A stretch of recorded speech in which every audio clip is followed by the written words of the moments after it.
नमस्कार मंडळी. आज सकाळी सकाळी जरा आवडती भजनं लावली होती आणि मग माझाही आवडता एक पंडित भीमसेन जोशींचा अभंग ऐकला. माता विठ्ठल, पिता विठ्ठल, बंधू विठ्ठल, गोत्र विठ्ठल, तीर्थ विठ्ठल, क्षेत्र विठ्ठल, देव विठ्ठल, देवपूजा विठ्ठल.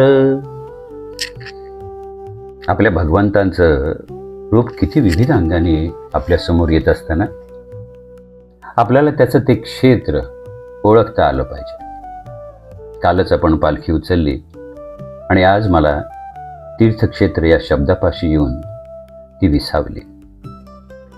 विठ्ठलाचंच नाव मुखात घेताना ही पालखी आज कोणत्या तीर्थक्षेत्राला जाणार, कोणाच्या चरणी ती येऊन थांबणार आणि त्या तीर्थक्षेत्रालाच का जायचं, असे नानाविध प्रश्न माझ्या डोक्यात उभे राहिले. म्हणलं चला जरा विचार करूया, तीर्थक्षेत्र या शब्दावरच चिंतन करूया.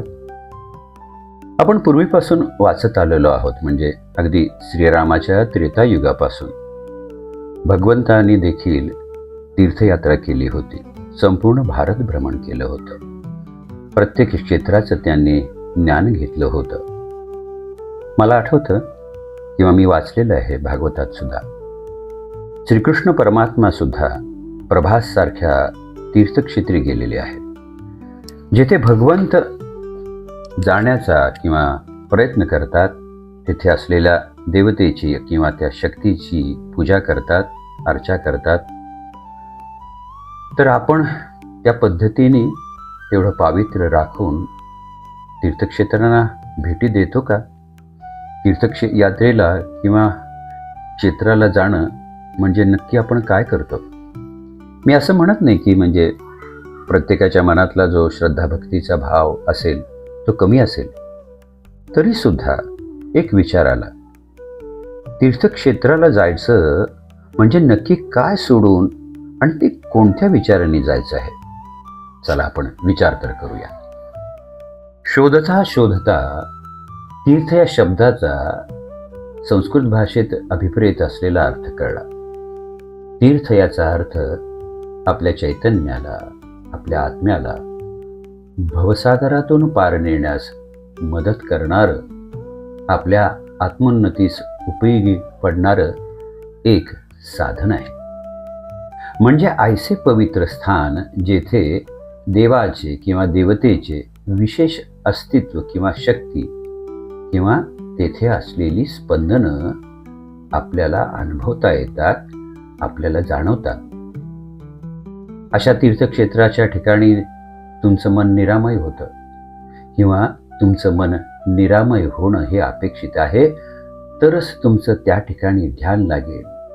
आपल्या मनातला चिंता सोडून काही काळापुरतं का होईना या संसाराच्या कोलाहलातून आपण आपल्याला बाहेर काढायचं असतं.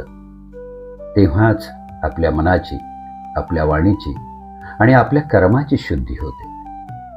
कारण आपण आपली आसक्ती सोडली, भौतिक अपेक्षांचे विचार सोडले आणि तीर्थक्षेत्राच्या ठिकाणी असलेल्या पवित्र जलाशयात स्नान करून विसर्जित तर केले, तर सहज मोह सुटल्याने मोहातून घडलेल्या कर्माचे क्षालन होते. आपण पुराणात किंवा ग्रंथात, विशेष करून श्री गुरुचरित्रासारख्या पवित्र ग्रंथात प्रत्यक्ष भगवंतांनी म्हणजे श्री नरसिंह सरस्वतींनी आपल्या शिष्यांना तीर्थयात्रा कशी करावी याचं समग्र ज्ञान दिलेलं आहे. तीर्थयात्रा केवळ कर्माचेच क्षालन नाही, तर आजूबाजूचा निसर्ग, या क्षेत्रात आणि क्षेत्रापर्यंत पोहोचेपर्यंत असलेली समाजवस्ती, मानवता याचा अनुभव यावा. आपल्या आयुष्यात माणुसकीला, मानवतेला किती महत्त्व आहे हे कळावं. इतरांच्या व्यथा, दुःख, कष्ट, विषमता किंवा अनेकविध असलेली संकटं आणि त्यावर मात करत असलेली ही अगदी प्रजा, हे एक शिक्षण आहे वेगळ्या पद्धतीचं आपल्याला प्राप्त होणारं. रामदासांनी सुद्धा संपूर्ण भारत जेव्हा पादाक्रांत केला, भ्रमण केलं, त्यानंतरच या टोकाचे त्या टोकाला आपले मठ स्थापन केले आणि त्या मठाचा उपयोग आपल्या शिवाजी महाराजांना झाला. कारण या शिक्षणातूनच तीर्थक्षेत्राच्या या प्रवासाअंतर्गत आपल्याला ज्ञान मिळत राहतं. केवळ मानव या एकाच झेंड्याखाली विविध जाती प्रजातीची लोक एकत्र येऊन आपली धार्मिक भावना वाढीस लावण्याची आपल्या देशाची ही परंपरा आहे. तू मी हा भेद नको, आपण सर्वजण एक आहोत, ही एकात्मतेची शिकवण याच ठिकाणाहून वृद्धिंगत होते. आदि शंकराचार्यांनी यासाठीच तर चारधाम ठिकाणांची स्थापना केलेली आहे. आपल्याला माहिती आहे, काही पवित्र स्थानांची मी नावं घेतो. जणू बद्रीनाथ, केदारनाथ, अमरनाथ, रामेश्वरम, द्वारका, सोरटी सोमनाथ आणि शिवाची सकल 12 ज्योतिर्लिंग ही अत्यंत पवित्र ठिकाणं आहेत. स्पंदन जिथे अनुभवता येईल अशी ठिकाणं आहेत. भगवंत शिव प्रत्यक्ष सांगतात की तू कोणत्याही ठिकाणी जा, कुठेही भेट दे, माझ्या शिवाचं किंवा माझ्या अस्तित्वच फक्त संपूर्ण या ब्रह्मांडात भरून राहिलेलं आहे. चारही दिशातून जगताना, कर्म करताना आलेली संकटे किंवा अवचारातून घडलेली कुकर्मे या 4 धाम यात्रेमध्ये तुमची विसर्जित होतात.